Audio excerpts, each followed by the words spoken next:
దేవుని ఘనమైన నామమునకు స్తోత్రములు. ఈ వాగ్దానం వింటున్న మీకందరికీ మన ప్రభువును ప్రియ రక్షకుడైన యేసుక్రీస్తు నామములో శుభములు, మా హృదయపూర్వకమైన వందనములు తెలియచేస్తున్నాం. ఈరోజు దేవుని వాగ్దానం ద్వితీయోపదేశ కాండం 7వ అధ్యాయము 13వ వచనం. ఆయన నిన్ను ప్రేమించి ఆశీర్వదించి అభివృద్ధి చేసి అన్ని విషయములలో నిన్ను దీవించునుగాక.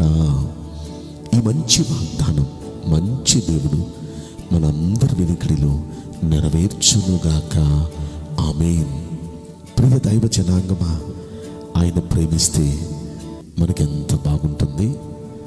ఆయన చేత ప్రేమించబడటం నిజంగా మన అదృష్టం.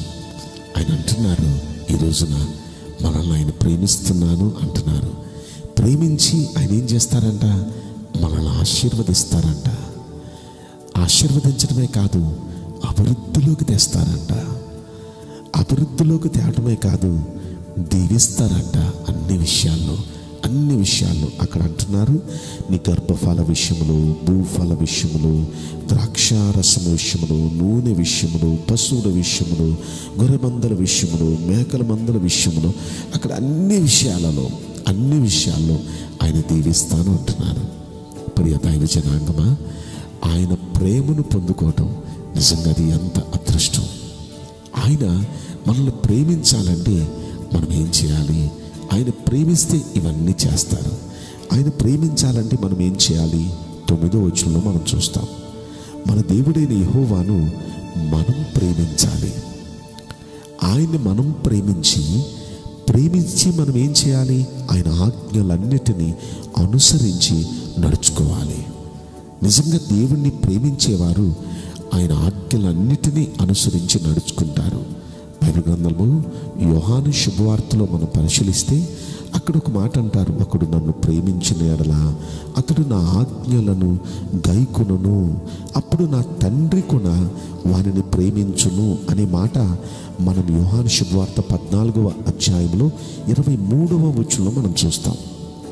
అంటే మనం దేవుణ్ణి ప్రేమిస్తే ఆటోమేటిక్గా దేవుడు కూడా మనల్ని ప్రేమిస్తారండి. ఆయన ప్రేమిస్తే మనం ఏం చేయాలంటే ఆయన ఆజ్ఞల్ని గైకోవాలి. చాలాసార్లు దేవుణ్ణి ప్రేమిస్తున్నానని చెబుతూ ఆయన ఆజ్ఞల్ని మనం గైకోం. వింటాం దేవుని ఆజ్ఞల్ని, చదువుతాం దేవుని ఆజ్ఞల్ని, కానీ వాటిని అనుసరించాం. ఒకవేళ అనుసరించినా మనకి కుదిరినంత వరకు ఏదో కొన్నిటిల్లో మనం అనుసరిస్తాం. అలా కాదు, దేవుణ్ణి నిజంగా ప్రేమిస్తే మనం ఆయన ఆజ్ఞల్ని గైకోవాలి, ఆయన ఆజ్ఞలన్నిటినీ. అలా మనం గైకోవటం వల్ల ఆయనకు అర్థమవుతుంది, వీళ్ళు నిజంగా నన్ను ప్రేమిస్తున్నారు అని. అబ్రహాముని గురించి మనం పరిశీలిస్తే, అబ్రహాముకు దేవుడు ఏమి ఆజ్ఞాపిస్తే అది పాటిస్తూనే ఉన్నాడు. ఇక చివరాఖరికి ఆదికాండం 22వ అధ్యాయంలో అంటాడు, నేనేం చెబితే అది నువ్వు చేస్తున్నావయ్యా, దీన్ని బట్టి నాకు అర్థమైపోతుంది నువ్వు దేవునికి భయపడేవాడవని, నువ్వు నన్ను అమితంగా ప్రేమిస్తున్నావని నాకు అర్థమైపోతుంది. ఇంతగా నువ్వు నన్ను ప్రేమిస్తున్నావు కాబట్టి నేను నిన్ను ఆశీర్వదిస్తున్నా. ప్రమాణం చేసి మరి అబ్రహామును ఆశీర్వదించాడు. ఎందుకు ఆశీర్వదించాడు చెప్పనా? దేవుడు అబ్రహామును ప్రేమిస్తున్నాడు. దేవుడు ప్రేమించడానికి గల కారణం, దేవుణ్ణి అబ్రహాము ప్రేమిస్తున్నాను అంటానికి అబ్రహాం ఏం చేశాడు? ఆజ్ఞలు గైకుంటున్నాడు. ప్రియ దైవ జనాంగమా, యేసయ్య గదే అన్నారు, ఒకడు నిజంగా నన్ను ప్రేమిస్తే అతడు నా ఆజ్ఞలు గైకుంటాడని. కనుక ఇంతవరకు ఒకవేళ మనం ప్రేమిస్తున్నామని చెప్తూ ఆయన ఆజ్ఞలు గైకోలేదేమో, ఆయన ఆజ్ఞలు మనం గైకుందాం, ఆయన చెప్పినట్లుగా మనం చేద్దాం. ఖచ్చితంగా మన దేవుడు కూడా మనల్ని ప్రేమిస్తే ఖచ్చితంగా మనల్ని ఆయన ఆశీర్వదించకుండా ఉండలేడు. ఆశీర్వదిస్తాడు, అభివృద్ధిలోకి తెస్తాడు, అన్ని విషయాల్లో మనల్ని దీవిస్తాడండి. బైబిల్ గ్రంథంలో మనం పరిశీలిస్తే దేవుని ఆశీర్వాదం మనల్ని అభివృద్ధిలోకి తెస్తుందండి. మనం ఆదికాండం 26వ అధ్యాయంలో 12వ వచనంలో చూస్తే అక్కడ ఇస్సాకును గురించి మనం చూస్తాం. ఇస్సాకుకు యెహోవా తోడుండి ఇస్సాకును యెహోవా ఆశీర్వదించాడు. యెహోవా ఇస్సాకును ఆశీర్వదించను గనక ఆ మనుష్యుడు గొప్ప గొప్పవాడయ్యాడు. ఎంత గొప్పవాడు! అతడు మిక్కిలి గొప్పవాడగు వరకు క్రమక్రమముగా అభివృద్ధి పొందుచూ వచ్చాడు. అంటే దేవుని ఆశీర్వాదం అతన్ని అభివృద్ధిలోకి తెచ్చింది. ఎంత అభివృద్ధి అంటే మిక్కిలి గొప్పవాడయ్యేంత వరకు అభివృద్ధిలోకి తెచ్చాడు.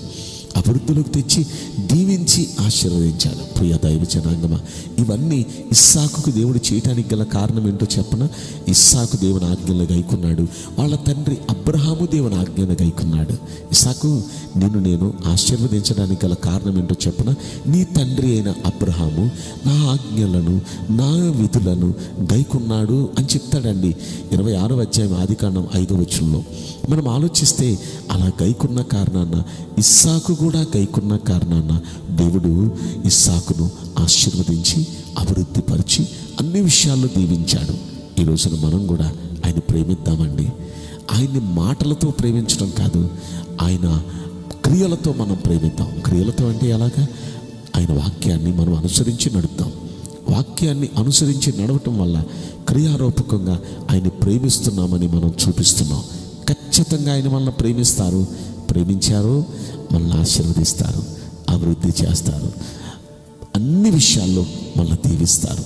ఈ వాగ్దానం వింటున్న మీరందరూ అన్ని విషయాల్లో దీవించబడి ఆశీర్వదించబడి అభివృద్ధిలోకి వచ్చుదురుగాక. ఆమేన్.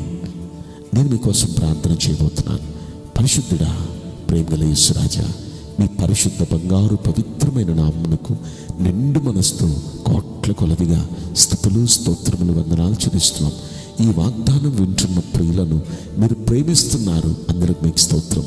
దయచేసి మీ బిడ్డలు మీరు ఆశీర్వదించండి, అభివృద్ధి పరచండి, అన్ని విషయాల్లో బిడ్డలను దీవించమని ఈ కొద్ది మనవులు నజరుడైన యేసుక్రీస్తు ప్రశస్తమైన నామములో మిక్కిలి వినయంతో ప్రార్థించి బ్రతిమలాడి వేడుకుంటున్నాం ప్రియ పరలోకపు తండ్రి. ఆమేన్. May God bless you all.